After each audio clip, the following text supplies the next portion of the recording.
Hello there, space cats and kittens. Today I am bringing you to work with me.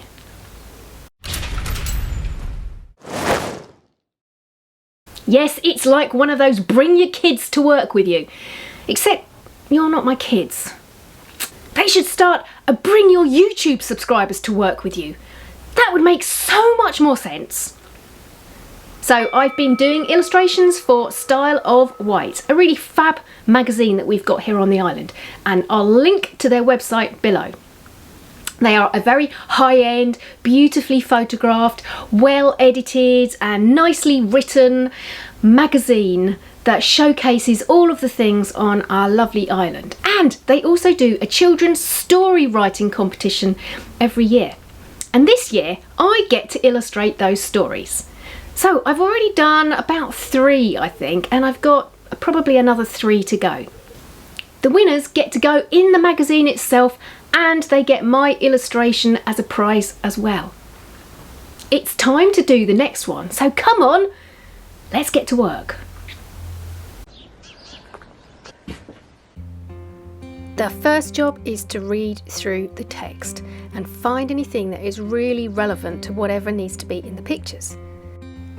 Then I'm measuring my page. They've given me a very specific page size. It's 270 by 208 millimeters. And then starting off doing my initial rough drawing. I've got an idea in my head from the text as to what really needs to be in this picture. There's very specific detail about the curtains that are flapping and the moonlight that's coming in from the outside, and also these 2 characters that are coming in the window, and the little boy who is in bed. So all of those things need to be in the picture, but also they need to be artistically nice to look at, so that the composition is actually quite easy to read as a picture. This is what layout paper is really useful for. You can see that my draft picture is underneath, and I can see through enough of the paper that I can use it to trace through, but not so much that it's distracting if I want to make any changes or move things around a bit. People often say that drawing hands is really, really difficult, and feet as well. But I have made a video on how I go about drawing hands. I find it relatively easy because my hands are not anatomically 100% accurate. They are cartoon hands, and once you've got the idea of how to get those looking like they have a bit of character to them, it's fairly straightforward and easy. I had to do a little bit of research to give myself the character of the dragon, just to remind myself what dragons look like, because I actually have a pretty poor memory for visual things. So I find myself often thinking, what does a bus look like? Or what does a zombie look like? Because my brain doesn't retain that information, weirdly. So I often find myself needing to do a bit of research.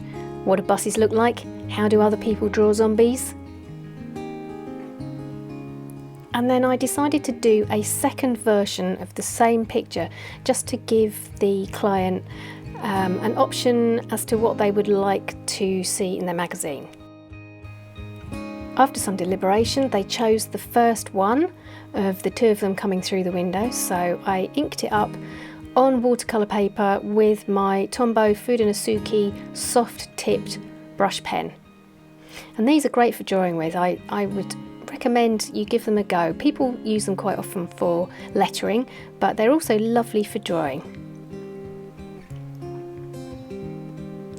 And this guy has we don't really get to know very much about him in the story, but he's obviously up to no good. So he's got one of those faces of, you know, I don't know, it kind of reminds me a little bit of Oliver Twist and the baddies in that. And then the little lad is lying in bed, and he sees the shadow of these characters coming in through the window, so he's pretty terrified, but then tries to make out that he's still asleep. And this story was written by somebody who's 10 years old, so I think it's pretty impressive, really.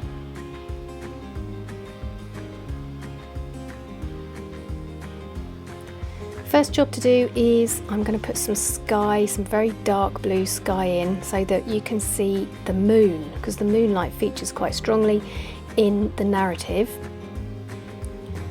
And that will also act as a good contrast to our dragon, who is going to be oranges and reds and vermilion. And then the floor, this kid is in an orphanage, so the floor is bare wooden planks. Just dropping in some darker brown whilst it's still wet, because then it gives it a bit of texture.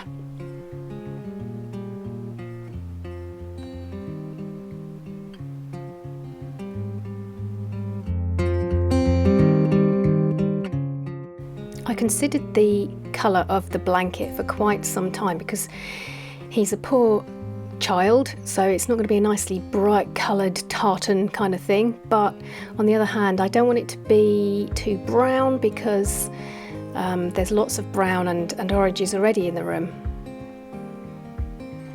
So I went for green in the end, and then putting down some of those oranges. I'm using a bit of cadmium and a bit of vermilion for the start of our very fierce looking dragon.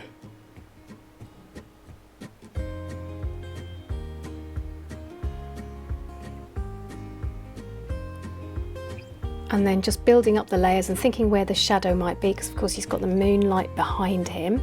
There's no light coming from inside the room. So the moonlight is what we've got to go on. And the same with the man as well in the top hat.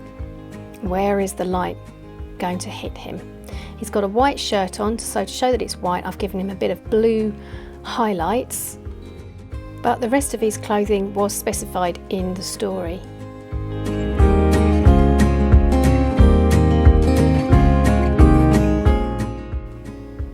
Just building up a few more layers here on the dragon. I'm going to do quite a lot of it with my colouring pencils, but I don't want to overwork it too much because then it starts to look quite laboured. Around this side of the mattress and the end of the mattress, you can see there is a little bit of shadow just to show again where the light is hitting. And our little ratty underneath the mattress. Now he nor the spider are actually in the story, but as an illustrator you can add a few things that you think might add credence to the story itself, to the narrative. As I put some of this brown on his hair, you can see it's spreading into the wall, which I didn't notice at the time, so I didn't actually deal with it there and then. This is why you have to keep a good lookout what's going on in your page. But actually I don't mind it too much, because partly it sort of looks like he's got really messy hair, and partly you'll see that I do actually manage to deal with it okay in the end when I eventually notice it. Using that dark blue is a good way of showing where the light is hitting the boy and his form in the bed. And now on to the trusty watercolour pencils.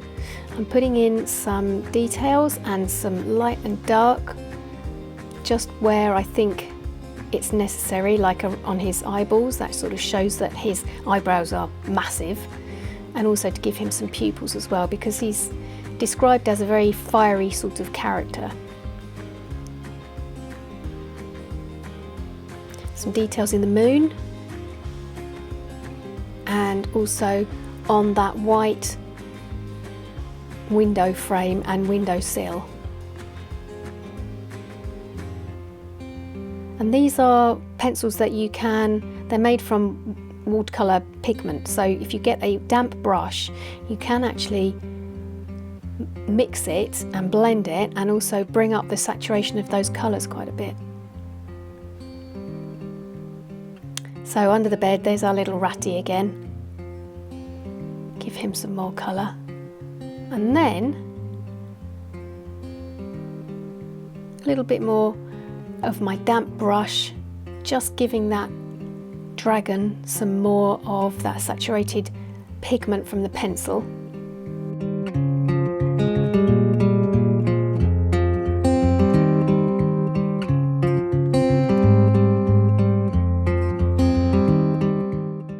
Then it's time for a quick dog walk and a spot of lunch before heading down to the studio to my scanner. This is a very old scanner. I dare say you can't get these any longer. So the piece of artwork goes on the flatbed, and then open up the scan software. It's scanning and there's the picture. Now, those of you who have beady eyes will notice that it was in black and white, so I just changed the settings to the colour, and then I save it as a JPEG, bring it into Photoshop, and there we have it, saved as a JPEG, ready to send off to the magazine.